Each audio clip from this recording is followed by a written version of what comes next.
Thea here and welcome back to my channel. Oh my god, guys, it's been a while. I'm not even gonna say how long it's been. I'm a bit embarrassed actually and very disappointed in myself. I've had braids, guys. I had braids for the first time, I might add. First time ever in my life. I got my hair braided. I'll insert some pictures and videos and stuff. I got my hair braided. I had them for about 3 months and I've taken them out. Like, this whole process has happened within the space of me not vlogging. Like, what? It may even be like half a year. No, I'm not saying that. Moving on. If this happens, you know, like, people fall off the wagon, and I think the most important thing is that you get back up on it, and that is what I'm trying to do. Because the whole reason I started this YouTube channel was because I wanted to romanticize life. I wanted to fall in love with all the little things again and really romanticize my life as a 27-year-old living at home who was unemployed. So yeah, let's catch up. We've got a lot to catch up on. So I've actually got notes. I've literally got notes on my phone because I'm trying to remember everything that's happened the past few months. So I went to France with one of my best friends and her family, and I hadn't seen her family since I was like 16. So that was so nice, and they have a summer house in France and it was right near the Pyrenees, and they're like hardcore hikers. So we were getting up at like 4 AM to drive 2 hours to then go hiking at like 7 in the morning so that we'd be done by the time it was boiling hot, which, you know, is very smart, but I did not get a lot of sleep. But I would do it all over again. Like, it was such a beautiful place. I really recommend going to the Pyrenees. But the real update that you're looking for is this. I'm still at home and I'm still unemployed. Honestly, guys, I would love to have had such a big update for you. Like, it has been months. Like, this is just the reality. Like, this channel was always meant to be super honest and raw, and like, I have to swallow my pride a little bit with this channel because I am being so honest with you guys. I love to tell you, like, oh yeah, I've got my dream job now, or like, even if it's not my dream job, I've got this amazing job and, you know, I'm on a decent salary and I finally moved out of home, but I'm still at home. But that does not mean that I haven't been trying. I have been trying so hard, you guys. Like if I had just been vlogging me sat at home applying for jobs, it would have not been fun. I had this one interview at a fashion and lifestyle PR agency. Oh, it was a dream. It was a dream job. First of all, the office space was absolutely stunning. It was a shared office space. It had a beautiful cafe, very like old style buildings, plants everywhere. Everyone was wearing like cool, like flowy clothing. It was summer at this point, but it would have been a dream job, and they worked with brands that I really love. It's for an account executive role, which I really want to get into. The interviews actually went so well. I met them in person and they told me that they would love to offer me the job, but they had a few things they had to iron out. And they understood that I would be looking for other work in the meantime, but I'm not going to lie to you, this was during summer, like peak summer, like July, August. I was kind of a bit cocky and I thought, yeah, I've got this in the bag. I was like, yep, I've got this job. I did look for other jobs, but I was in France, I was enjoying my summer, I was going to the beach, and I was thinking, oh my god, like, this job's going to start in September, or like the end of August, early September. It's going to be so perfect. I'll get to move to London, I'll get to do my dream job. And so they kind of had me on hold for 2 months. We were going back and forth. They were saying, oh yeah, we just need to do some deals with some new clients, and then once we get the clients, we'll be able to hire you to work with them. All of this stuff. And yeah, I didn't get the job. It turns out they didn't make the deals that they needed to, so they couldn't hire me. So yeah, that honestly really kind of set me back a little bit because I had waited 2 months for that job and I tried so hard not to get my hopes up, but I was quite confident that I was going to get it. So it's hard, you know, it's hard not to just imagine yourself working there. And, you know, I'm following them on social media and thinking, oh, I'm going to get to do that with them. And they were going on holiday as well, and I get to go to like Italy with them. Like, this is going to be so amazing. And, you know, it was kind of sold a dream a little bit, and then it didn't happen.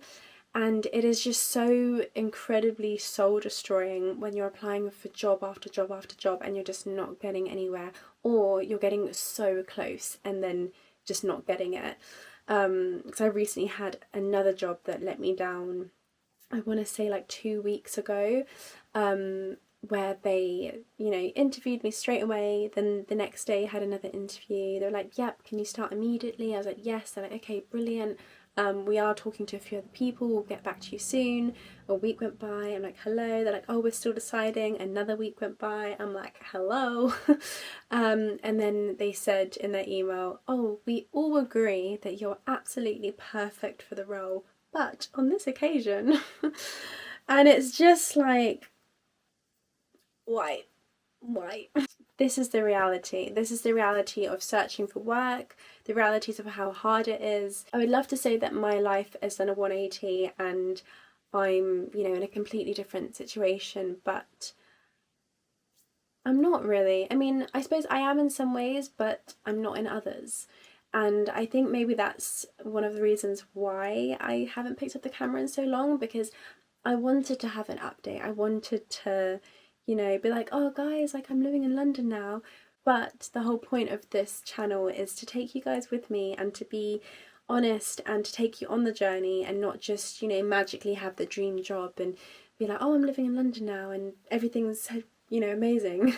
Because it's not, and I'm not, and I'm still in my tiny box bedroom. But you know what? I'm trying, and a few weeks ago I did actually have quite a bit of a whirlwind in my life. Like things haven't been just easy breezy living in the countryside. Like I've been in London pretty much for the past few months, and life has been a roller coaster to say the least. Basically, after I didn't get the job that I waited 2 months for, I was really down in the dumps, and I didn't really know what to do. I was like, I don't know how I'm going to get work.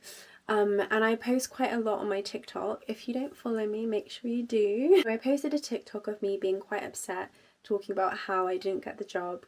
And this company reached out to me on TikTok, and they basically offered me an internship. Like, oh, I'm going to sound so gullible. I'm going to sound so gullible when I tell this story, because there were so many red flags. So many.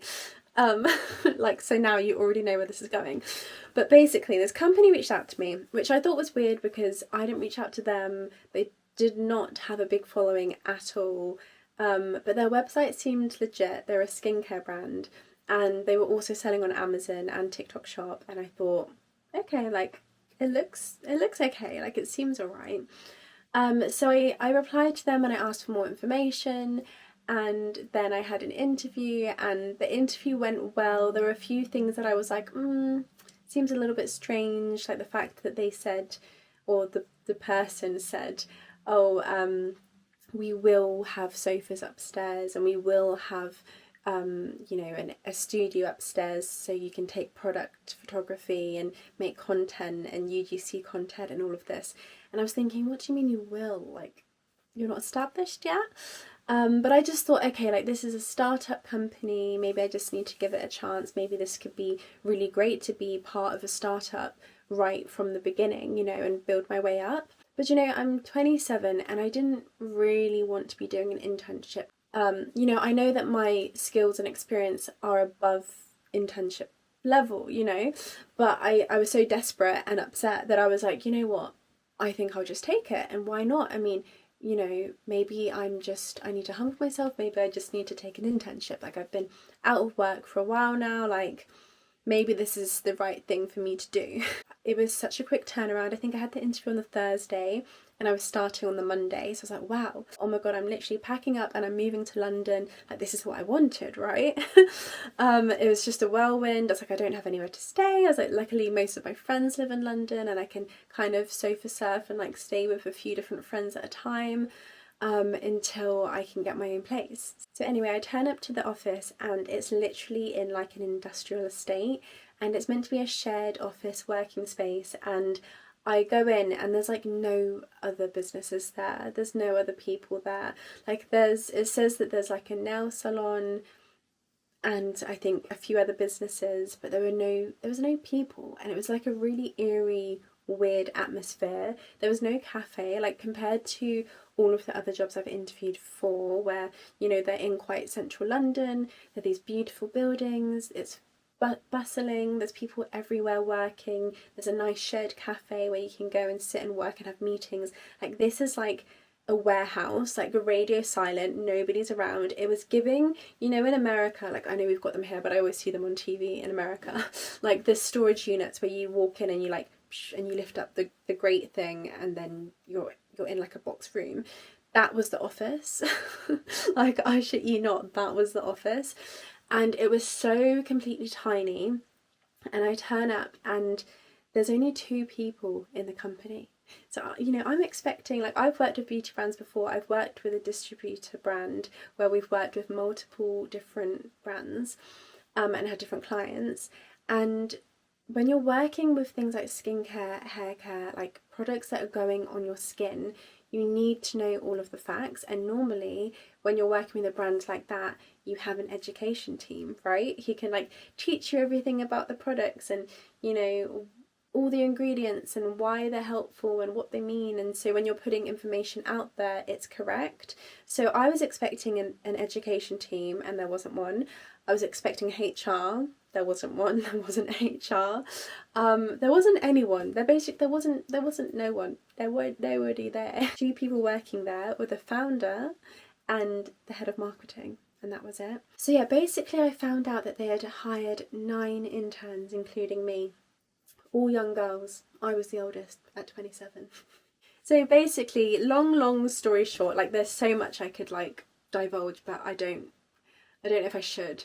But basically, they hired 9 interns. They were all very young. It was advertised as a marketing internship.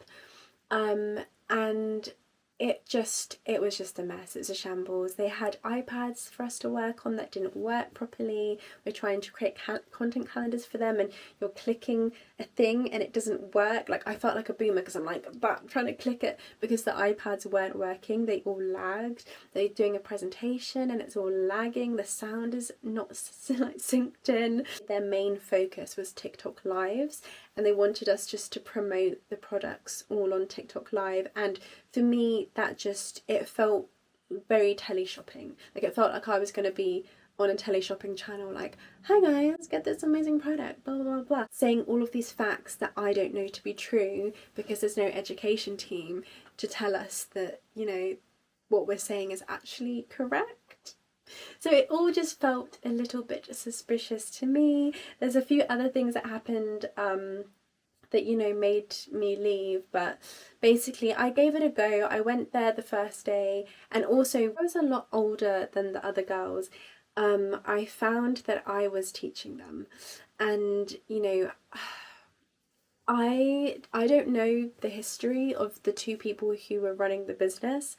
I did find them on LinkedIn and tried to do a little digging because I was like, who am I working with? And they did seem like they knew what they were talking about, but I just felt like I was saying things and they were questioning it, like they didn't know what they were talking about. Like, just certain things, they'd be like, oh yeah, shall we do this? And I'm thinking, why are you asking me? Are you asking me these questions because you're trying to make it like a really inclusive space where, you know, all of us interns can like have a say and share our opinion and it's a safe space? Or are you asking me this question because you don't know the answer yourself? And it was just a little bit unclear. And I think I'm just someone who has gone from having amazing managers, like, amazing managers who taught me so much, who were so intelligent, who literally pushed me and shaped me into the employee that I was, that I just couldn't work for a company that I felt like had no clue what they were doing. And they weren't young as well. They were, I mean, age is subjective. I'm like, they're in their 30s, which obviously is young, but like they were grown enough to know what they were doing, you know? They were in their like mid to late 30s. And this is not me trying to like shit on small businesses as well. A lot of the businesses I have worked for have been small businesses and have been startups. So that's why I was just kind of shocked at how small this was. And like I completely get it. Like if I, if anyone's trying to start out their business, like there's going to be trials and errors, there's going to be mistakes, there's going to be, things that don't match up to a huge company, like of course, but it just felt too off, and I just didn't want to give them all of my ideas. So yeah, that was an experience, it was it was an experience. And that's not to say, like, if a brand does reach out to you on TikTok, that doesn't mean that, that they are necessarily dodgy or bad or anything. And I mean, maybe even this brand didn't mean to be as dodgy as they appeared, like, I don't know. But, I think just keep your wits about you, and yeah, leave. If it doesn't feel right, then leave. And I think that's one thing that I as a person, like, I'm always going to stick to. Like, no matter how much I want something, I can never force myself to do something if it doesn't sit right with me. I think, that's another reason why I'm still living at home and I'm still unemployed, because, I could easily get work doing something that I don't necessarily love, but I don't want to do that because I've done that before and I've done it for a long time, and I'm trying to reach for something else and it's just taking a lot longer than I wanted it to. That doesn't mean that I'm not doing odd jobs, I need to live, odd freelance work and stuff like that. And actually, after this internship, so I ended up staying in London for about a month after that, because a friend of mine was house sitting, so I got to house sit with her in central London, so that was really nice, or like southwest. I think it was the day after I quit the internship, I got a message from a friend of a friend to do this H&M fashion show week event, and I was like, oh yeah, like that sounds really fun. But it was literally an all-night event, so I worked 7 p.m. until 7 a.m. Oh my god. Yeah, so I'm not really someone who's good at doing all-nighters. But, I needed the money and it was good to network, and I met some people and helped them out because it was very last minute. I got to hear Lola Young. I didn't see her, but I got to hear her through the doors singing. Basically, my job was just to check in like the production and the crew, because they were also doing the D-rig, so they were taking down all of the show basically. This could lead to more event work in the future. But yeah, so I basically stayed in London for a month. That's when I was chasing up some of the other interviews and PR agencies that I now know I didn't get the jobs for. So because I spent that whole month applying for jobs, not hearing back or going to interviews, and it didn't really go anywhere, I've now taken on a different approach. I had quite a fun day the other day, which I think my TikTok will be live, so make sure you go and check that out. But basically, I did it the old-fashioned way. You know what, I'm just going to go into like retail places and into shops and just ask if they're hiring. Obviously, I'm always going to be aiming towards my career of working in marketing and PR in like a fashion or lifestyle agency. Right now, I kind of think even if I were to do anything that's slightly related to fashion or lifestyle, that would be okay too. And I think that I have been picky in the past, and there's a difference for me. There's a difference between working, for example, in retail here at home opposed to working in retail in London, because although it's not the dream job, if I were to be working as like a sales assistant, for example, in London, at least I've got the London part checked off, Basically, being in London just kind of gave me like the drive that I think I needed to realise that it's okay to not have the perfect job, as long as it is kind of related to what I'm doing and what I want to do. I feel like you're probably sick and tired of hearing me talk. I feel like I've been talking for about an hour straight. There's just been so much to catch up on since it's been months, literally. If you've made it this far, then thank you so much for sticking with me and for listening to me babble on. And honestly, if anyone, relates in terms of, living at home in their 20s or struggling to find work, then please drop me a message, like we can connect. I would love that. But anyway, the plan today is not for you to just listen to me yap away. I actually want to make some Halloween brownies. I saw this little cute brownie recipe on TikTok where you make ghosts out of white chocolate. So we're going to go to the shop and we're going to get some ingredients and we're going to make some spooky Halloween brownies.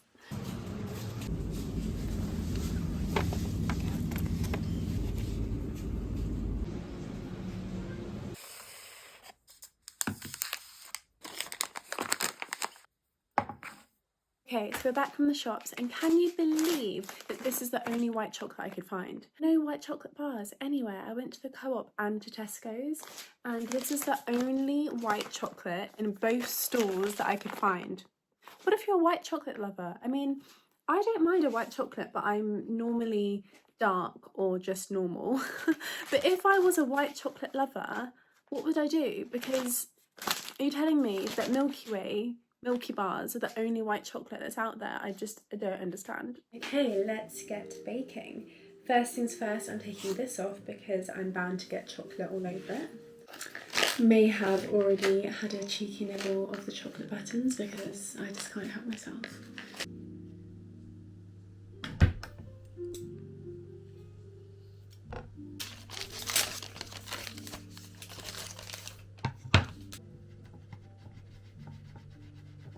Chopping the chocolate is harder than I initially thought. Need some muscle. Oh my god. Ah!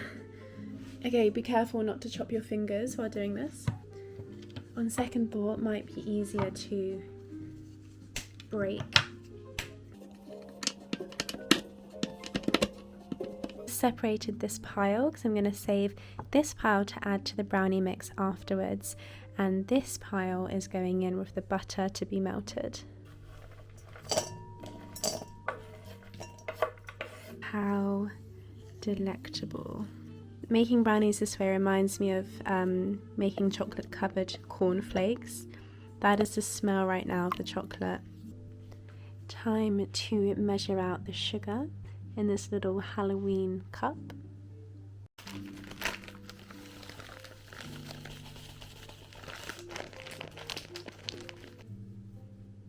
So I did a mixture of light and dark brown sugar, purely because the recipe just said brown sugar, so I thought I'd mix it up.